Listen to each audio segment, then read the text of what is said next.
வணக்கம். நம்ம சேனலை இப்போதான் நீங்கள் ஃபர்ஸ்ட் டைமாக பார்க்குறீங்க அப்படின்னா சேனலை சப்ஸ்கிரைப் பண்ணி வச்சுக்கோங்க, பெல் பட்டனை ப்ரெஸ் பண்ணி வச்சுக்கோங்க.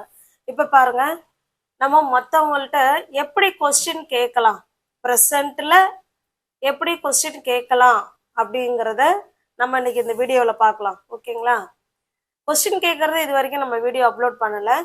இப்போ நம்ம ப்ரெசண்ட்டில் ஒரு செயல் நடக்குதா இல்லையா அப்படின்னு தெரிஞ்சுக்கிறதுக்கு நம்ம கொஸ்டின் கேட்கலாம். அதை எப்படி கேட்கறது அப்படிங்கிறது ஸ்ட்ரக்சர் பாருங்க. கொஸ்டின் கேட்கறதுக்கு டூ, ஃபர்ஸ்ட் டூ, அதுக்கப்புறமா சப்ஜெக்ட், அதுக்கப்புறம் பேஸ் ஃபார்ம் ஆஃப் வேர்ப் ஒன்று கொடுத்து லாஸ்ட்டாக கொஸ்டின் கேட்கும்போது கட்டாயமாக ரிட்டனாக வரும்போது கொஸ்டின் மார்க் கட்டாயமாக வைக்கணுங்க. அடுத்தது பாருங்க, டஸ், சப்ஜெக்ட், வேர்ப் ஒன்று, கொஸ்டின் மார்க். இப்போ இங்கேயும் சப்ஜெக்ட் இருக்கு, இங்கேயும் சப்ஜெக்ட் இருக்கு. எந்த சப்ஜெக்ட் டூவை எடுக்கும், எந்த சப்ஜெக்ட் டஸ்ஸை எடுக்கும் அப்படிங்கறத முதல்ல நம்ம தெரிஞ்சிருக்கணும். நம்ம ஏற்கனவே ப்ரெசன்ட் டென்ஸ்ல அப்லோட் பண்ணிருக்கோம் இல்லைங்களா? டூ நாட், டோன்ட் வரணும்னா யார் யாரெல்லாம் சப்ஜெக்டா இருக்கணும்? ஐ, வி, யூ, தே, இவங்கெல்லாம் சப்ஜெக்டா வந்தாதான் டூ வருவாங்க. Do, don't. ஓகேங்களா? டஸ் வருவாங்க. அப்படியே டஸ் யாராருக்கெல்லாம் வருவாங்கன்னா ஹி, ஷி, இட், எதனாவது ஒரு நேம். இதுதாங்க ஸ்ட்ரக்சர், ஆர்டர். பார்த்துக்கோங்க, கொஸ்டின் கேட்கறதுக்கான ஆர்டர் இதுதான். டூ வரணும்னா ஐ, வே, யூ, தே சப்ஜெக்டா வரும்போது தான் டூ வரணும். டஸ் வச்சு கேட்கணும்னா ஹி, ஷி, இட் அங்க சப்ஜெக்டா வரும்போது தான் அங்க டஸ் வச்சு கேட்கணும். Okay, got it. இதை நோட் பண்ணி வச்சுக்கோங்க. இதை வச்சுதான் நம்ம இன்னைக்கு கொஸ்டின் கேட்க பழக போறோம். ஓகேங்களா? நம்மளும் தெரிஞ்சுக்கலாம் கொஸ்டின் எப்படி கேட்கலாம் அப்படிங்கிறத பழகிக்கலாம். வாங்க, லெட்ஸ் கெட் ஸ்டார்டட். பாருங்க, நீ எப்பவுமே காலை உணவு சாப்பிடுவியா அப்படின்னு கேட்குறோம். இப்போ இதுக்கு நம்ம முதல்ல பாசிட்டிவ் சென்டென்ஸ் முதல்ல ட்ரை பண்ணுவோம். நீ எப்பவுமே காலை உணவு சாப்பிடுவ அப்படின்னு சொல்லுவோம். ஃபர்ஸ்ட் சாப்பிடுவ அப்படின்னு சொல்ல போறோம். Positive sentence. அதுக்கு முதல்ல யார் வரணும்? Subject you. எப்பவுமே அப்படின்னா ஆல்வேஸ். சப்ஜெக்டுக்கு அடுத்தது இந்த ஆல்வேஸ். யூ ஆல்வேஸ், நீ எப்போதுமே. சாப்பிட்றதுக்கு என்னங்க இங்கிலீஷ்ல? ஈட், இல்லைன்னா ஹேவ் கூட வச்சுக்கலாம். இந்த ஹேவ்ங்கிற வேர்டு ஈட்டு, ட்ரிங்க்குங்கிற அர்த்தத்தை கொடுக்கும். ஓகேங்களா? யூ ஆல்வேஸ் ஹேவ் கூட நம்ம இந்த இடத்துல சொல்லிக்கலாம். இப்போ நம்ம ஈட்டுன்னு சொல்லியிருக்கோம். யூ ஆல்வேஸ் ஈட், நீ எப்போதுமே சாப்பிட்ற. எதை? பிரேக்ஃபாஸ்ட், காலை உணவு அப்படின்னா என்னங்க அர்த்தம்? பிரேக்ஃபாஸ்ட். பிரேக்ஃபாஸ்ட், நீ காலை உணவு எப்பொழுதுமே சாப்பிட்ற. இதுதான் பாசிட்டிவ் சென்டென்ஸ். இப்ப இததான் நம்ம கொஸ்டினா கேட்க போறோம். நீ எப்பவுமே காலை உணவு சாப்பிட்டுருவியா அப்படின்னு கேட்க போறோம். நீ எப்பவுமே. ஓகேங்களா? இதுதான் நமக்கு வந்து கீவேர்டு, ப்ரெசன்ட் டென்ஸுக்கு உண்டான கீவேர்டு. ரெகுலராகவே நீ ஸ்கிப் பண்ணாம காலை உணவு எப்போதுமே சாப்பிட்டுருவியா அப்படின்னு கேட்குறோம். இதை எப்படி கேட்கலாம்? இப்போ சப்ஜெக்ட் யூ வந்திருக்கிறதுனால நம்ம டஸ் வருமா டூ வருமா? கொஸ்டின் கேட்கறதுக்கு முதல்ல டூ வரணும், இல்லைன்னா டஸ் வரணும். இங்க யூ வந்திருக்கிறதுனால நம்ம இங்க என்னதான் ஆட் பண்ண போறோம்? டூ தான். ஓகேங்களா? டூ, அதுக்கப்புறமா என்ன சேர்க்கணுங்க? சப்ஜெக்ட் தானே சேர்க்கணும். டூ யூ, இது அப்படியே எழுதுங்க. Do you always, do you always eat. Question word, subject, அதுக்கப்புறம் வேர்பு வரணும்னு பார்த்தோம் இல்லைங்களா? அதுக்கு இடையில தான் இந்த எப்பவுமேங்கிற வார்த்தையை நம்ம ஆட் பண்ணிக்கிறோம். Do you always eat breakfast?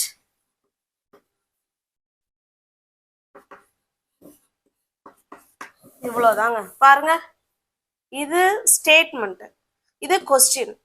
நீ எப்பவுமே காலை உணவு சாப்பிடுவ அப்படின்னு இங்க சொல்லியிருக்கோம். அதை கொஸ்டினா கேட்கிறோம். நீ எப்பவுமே காலை உணவு சாப்பிடுவியா அப்படின்னு கேட்கிறோம். Do you always eat breakfast? Okay, got it? Shall we go to the next sentence? Next பாருங்க, உன்னுடைய ஃப்ரெண்டு சென்னையில வாழ்றாங்களா அப்படின்னு கேட்க போறோம். இதுக்கு முதல்ல பாசிட்டிவ் சென்டென்ஸ் ஒரு 2-3 சென்டென்ஸுக்கு மட்டும் பாசிட்டிவ் சென்டென்ஸ் பார்த்துரும்.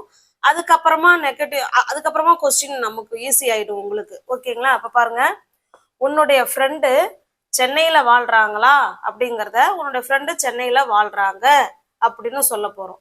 இப்ப பாருங்க, இதுல யாரு சப்ஜெக்ட்? உன்னுடைய ஃப்ரெண்டு. அப்ப யுவர் ஃப்ரெண்டு, இதுதான் இந்த இடத்துல இவங்க தான் சப்ஜெக்ட். யுவர் ஃப்ரெண்டு, உன்னுடைய ஃப்ரெண்டு வாழ்றாங்க. வாழ்றதுக்கு என்னங்க இங்கிலீஷ்ல? லிவ். லிவ்னா வசிக்கிறது.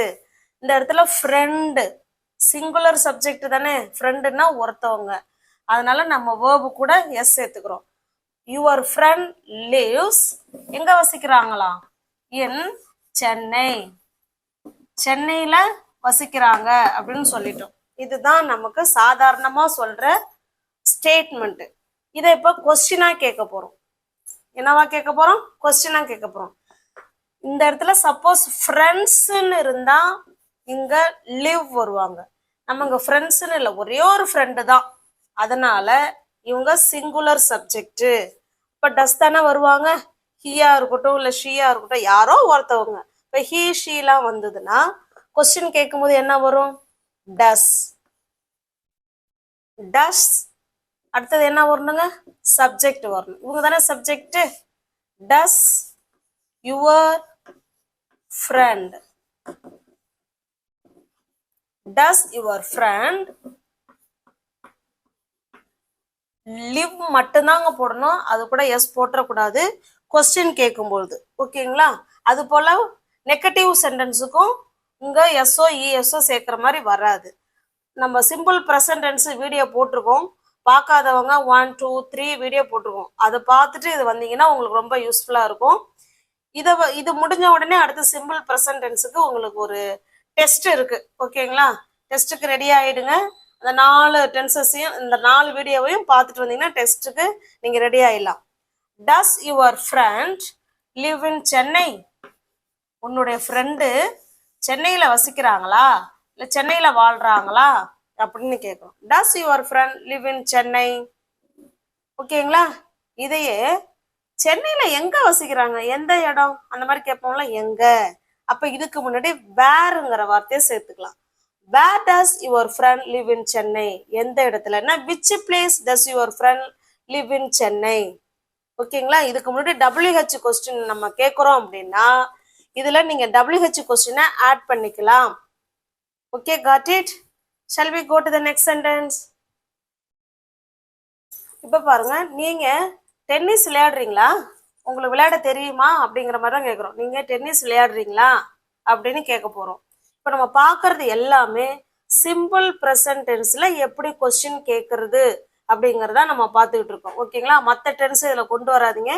இது ஒன்லி சிம்பிள் ப்ரெசன்ட் டென்ஸ்ல வழக்கமா ஒரு செயல் நடைபெறுதா இல்லையா, நீ அதை செய்யறியா இல்லையா அப்படின்னு கேட்கறதுக்கு தான் இந்த கொஸ்டின். ஓகேங்களா? அப்ப பாருங்க, நீங்க டென்னிஸ் விளையாடுறீங்களா அப்படின்னு கொஸ்டின் கேட்குறோம். இது எப்படி கேட்கலாம்? இப்ப பாருங்க, நீங்க, அப்ப யூ தானே இந்த இடத்துல சப்ஜெக்ட். அப்ப யூ வரும்பொழுது நமக்கு டூ வருமா டஸ் வருமா அதுதான் நமக்கு தெரியணும். டூ டூ போட்டோமா, அப்புறம் தான் சப்ஜெக்ட். டூ யூ, சப்ஜெக்டுக்கு அடுத்தது வேர்ப் தானே வரணும். விளையாடுறதுக்கு என்னங்க இங்கிலீஷ்ல? Play. Do you play tennis?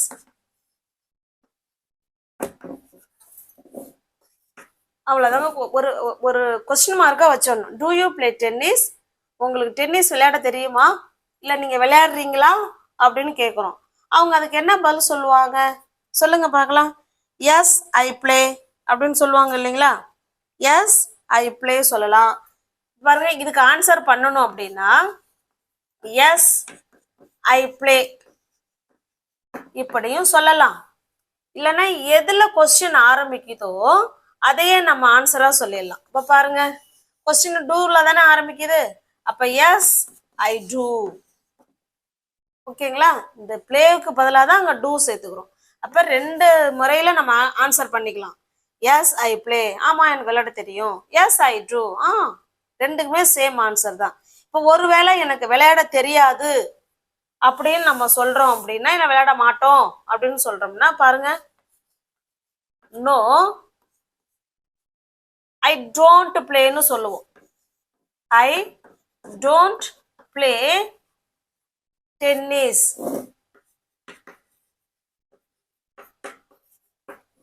Tennis, ஓகேங்களா? இதையே எப்படி வந்து ஷார்ட்ல சொல்லலாம்? நோ ஐ கொடுத்து இந்த டோன்ட்டோட நிப்பாட்டிக்கலாம். ஐ டோன்ட், அவ்வளவும் விளக்கம் கொடுக்கணுங்கிற அவசியம் இல்லை, ஓகேங்களா? இப்படியும் சொல்லலாம், இப்படியும் சொல்லலாம் பதில். Got it? கொஸ்டின் கேட்கறதுக்கு என்னன்னு பார்த்தீங்கன்னா, ஃபர்ஸ்ட் டூ மட்டும் ஆட் பண்ணிக்கோங்க. டூவா டஸ்ஸா அதை பார்த்துக்கிட்டிங்கன்னா அடுத்து சப்ஜெக்ட் வேர்பு. நம்ம ஸ்டேட்மெண்ட்ல எப்படி எழுதுவோம்? ஃபர்ஸ்ட் சப்ஜெக்ட் வேர்பு, அதே தான் கொஸ்டினுக்கும். ஃபர்ஸ்ட் கொஸ்டின் வேர்ட், அதுக்கு சப்ஜெக்ட், அதுக்கப்புறமா verb. Okay, got it? Shall we go to the next sentence? இப்போ பாருங்க, நெக்ஸ்ட் சென்டென்ஸ். அவளுடைய பெற்றோர்கள் ஆங்கிலம் பேசுவாங்களா? அவங்களோட பேரண்ட்ஸ் ஆங்கிலம் பேசுவாங்களா அப்படின்னு கேட்குறோம், ஓகேங்களா? இப்போ பாருங்க, அவளுடைய பெற்றோர்கள், அவங்க தான் சப்ஜெக்ட். அவளுடைய அப்படின்னா என்ன சேர்ப்போம்? ஹர்.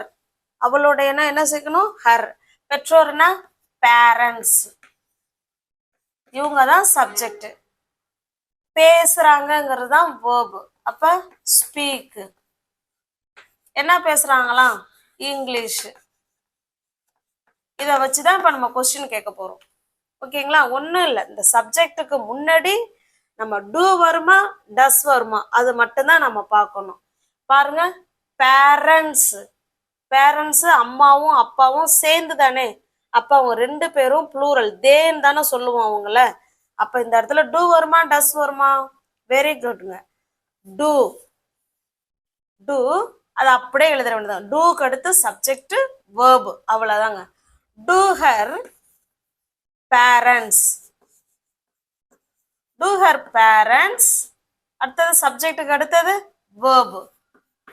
ஸ்பீக் இங்கிலீஷ், அவங்க இங்கிலீஷ் பேசுவாங்களா அப்படின்னு கேட்குறோம், ஓகேங்களா?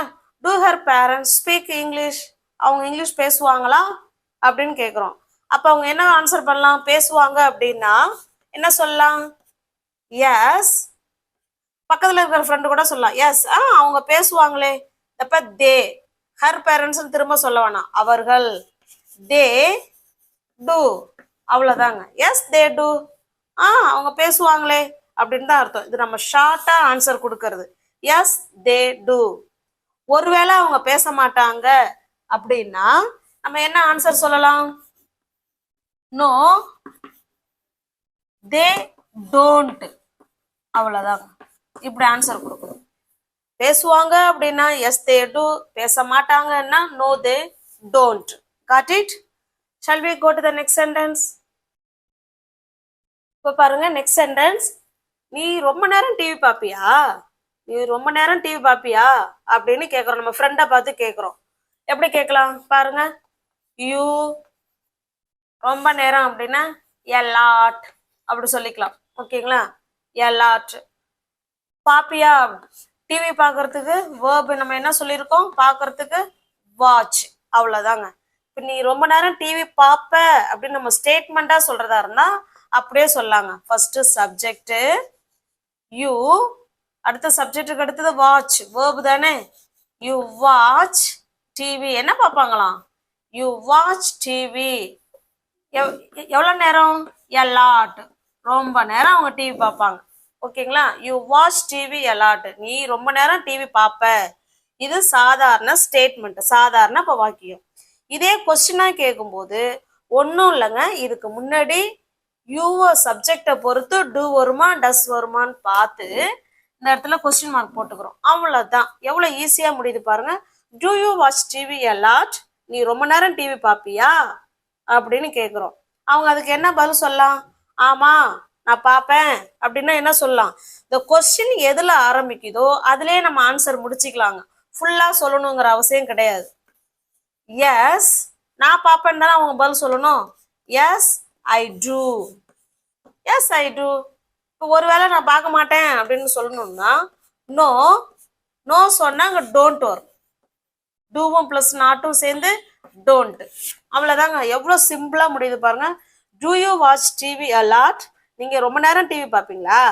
S I do. ஆமாம் நான் பார்ப்பேன். No I don't. நான் பார்க்க மாட்டேன் அப்படின்னு சொல்கிறோம். Got it? Shall we go to the next sentence. நீ தினமும் ஸ்கூலுக்கு போறியா அப்படின்னு கேட்குறோம். நீ தினமும் ஸ்கூலுக்கு போறியா?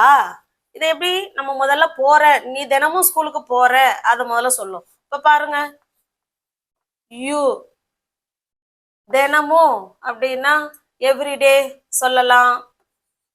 தினமும் எவ்ரிடே இல்லைன்னா ஆல்வேஸ்னா எப்போதும், எல்லாம் ஒண்ணுதான். ஓகேங்களா? அதெல்லாம் ஒன்றும் பிரச்சனை இல்லை. எவ்ரிடே இல்லை ஆல்வேஸ் அப்படின்னு சொல்லிக்கலாம். நீ எப்போதுமே ஸ்கூலுக்கு போறியா அப்படின்னா ஆல்வேஸ், இல்லை தினமும் அப்படின்னா எவ்ரிடே. போறதுக்கு என்னங்க இங்கிலீஷ்ல வேர்பு கோ.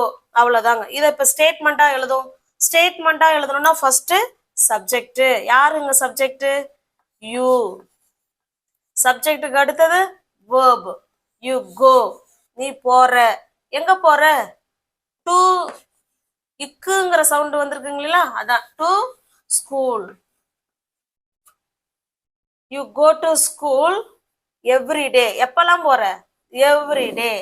என்ன சேர்த்துக்கணுங்க? Every day. நீ தினமும் ஸ்கூலுக்கு போற அப்படின்னு சொல்லிட்டோம். இப்ப இத கொஸ்டினா கேட்க போறோம். நீ தினமும் ஸ்கூலுக்கு போறியா அப்படின்னு கேட்க போறோம். அப்ப என்ன சொல்லலாம்? ஒண்ணும் இல்லை, அப்படியே இது கூட முன்னாடி டூ வருமா டஸ் வருமா அதை மட்டும் தான் நான் பார்க்கணும். சப்ஜெக்ட பாருங்க, யூ வந்திருக்கு இல்லைங்களா? அப்ப அதுக்கு முன்னாடி என்ன வரணுங்க? டூ தான் வரணும். Do you go to school every day? நீங்க தினமும் ஸ்கூலுக்கு போறீங்களா? கொஸ்டின் கேட்கும்போது அந்த டோனு தான் மாறணும். Do you go to school every day? நீங்க தினமும் ஸ்கூலுக்கு போறீங்களா? அப்ப எழுதும்போது ரிட்டனா எழுதும்போது கட்டாயமா லாஸ்ட்ல ஃபுல் கொஸ்டின் மார்க் வைக்கணும். ஓகேங்களா? இப்ப அவங்க என்ன ஆன்சர் சொல்லுவாங்க? நீ ஸ்கூலுக்கு போறியான்னு கேட்டா ஆமா நான் ஸ்கூலுக்கு போறேன் அப்படித்தானே சொல்லணும். அப்ப எப்படி ஆன்சர் சொல்லுவாங்க? எஸ் ஐ. கொஸ்டின் எதுல ஆரம்பிக்குதுன்னு பாருங்க, அதுதான் ஆன்சர். S I do. அதோட முடிச்சுக்கலாம். Yes I go to school அப்படி விரிவா சொல்லணுங்கிற அவசியம் கிடையாது. இப்படி சொன்னாலே அது அவங்க வந்து அண்டர்ஸ்டாண்ட் பண்ணிப்பாங்க. ஓகேங்களா? இப்போ இதே நோ, நான் போக மாட்டேன், டெய்லிலாம் ஸ்கூலுக்கு போகல அப்படின்னு சொன்னோம்னா நோ ஐ டூவோட நாட்டு சேர்த்துக்கிறோம். No I don't. Okay, got it? புரியுதுங்களா? நம்ம சாதாரண ஸ்டேட்மெண்ட்டை எப்படி எழுதுறோமோ அவங்க முன்னாடி டூவோ இல்ல டஸ்ஸோ என்ன வருங்கிறத பார்த்து நம்ம போட்டுக்கணும். இதுதான் கொஸ்டின். இதே WH கொஸ்டினா கேட்கணும்னா இதுக்கு முன்னாடி WH சேர்த்துக்குங்க. வாட், வென், வேர், விச் அந்த மாதிரி WH கொஸ்டினை இதுக்கு முன்னாடி நீங்க ஆட் பண்ணிக்கலாம். ஓகேங்களா? இப்போ இதே நீங்க எப்படி ஸ்கூலுக்கு போற தினமும் அப்படின்னு கேட்கணும்னா when do you go to school every day? நீ வந்து எப்பொழுது ஸ்கூலுக்கு கிளம்புற அப்படின்னு அர்த்தம். ஓகேங்களா? இல்லைன்னா எப்படி போற அப்படின்னா how do you go to school every day? இப்போ இதுக்கு முன்னாடி WH சேர்த்துக்குங்க. சேர்த்துக்கிட்டீங்கன்னா அதுதான் WH கொஸ்டின். முடிஞ்சது. ஓகேங்களா? Got it? shall we go to the next sentence?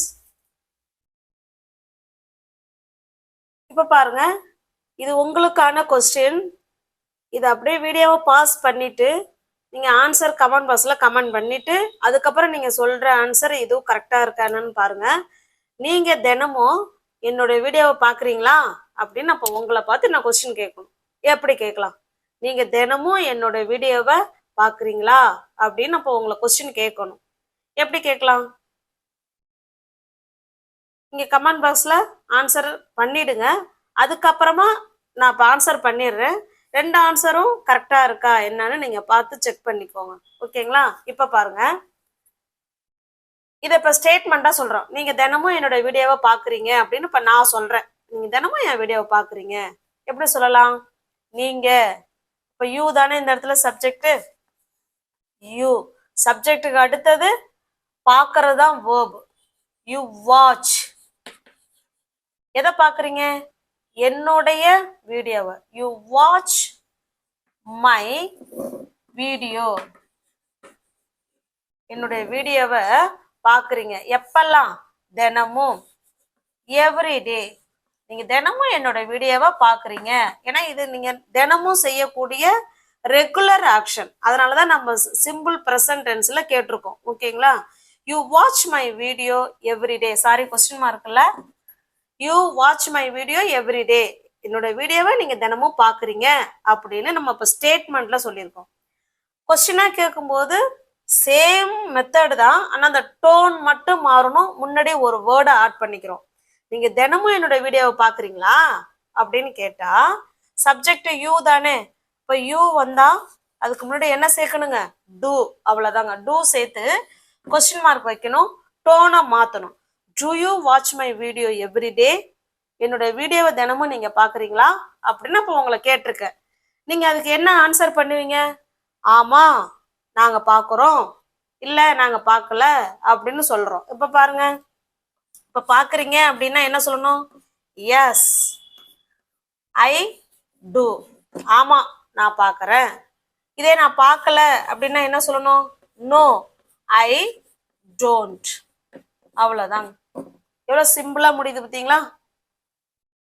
இந்த மாதிரி நம்ம ரெகுலரா நடக்கிற விஷயத்துக்கு கொஸ்டின் இப்படிதான் கேட்கணும். டூ டஸ் வச்சு சப்ஜெக்ட், அதுக்கப்புறமா வேர்பு. இப்ப இதையே நீங்க எப்ப பாக்குறீங்க என்னோட வீடியோவை? எப்ப என்னோட வீடியோவை பாக்குறீங்க? அந்த எப்பங்கிற கொஸ்டின் வருது இல்லைங்களா?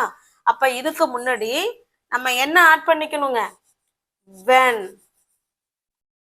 when ஆட் பண்ணிக்கிட்டா இந்த இடம் சும்மா லெட்டர் ஆயிடும். ஓகேங்களா?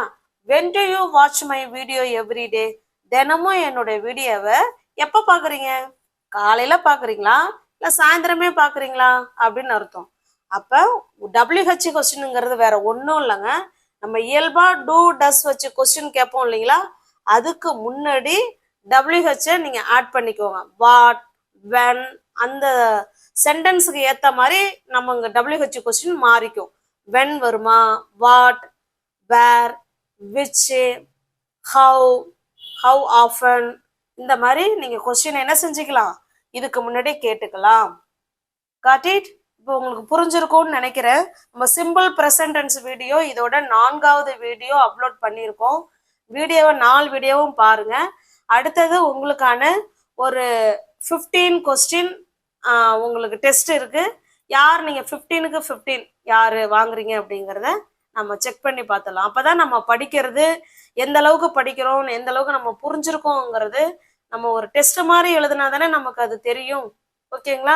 நீங்க டெஸ்ட்டுக்கு ரெடி அப்படின்னா நீங்க கமெண்ட் பாக்ஸ்ல கமெண்ட் பண்ணுங்க, நான் ரெடி அப்படின்னு சொல்லி நீங்க கமெண்ட் பாக்ஸ்ல கமெண்ட் பண்ணுங்க. ஓகேங்களா? Okay, thank you.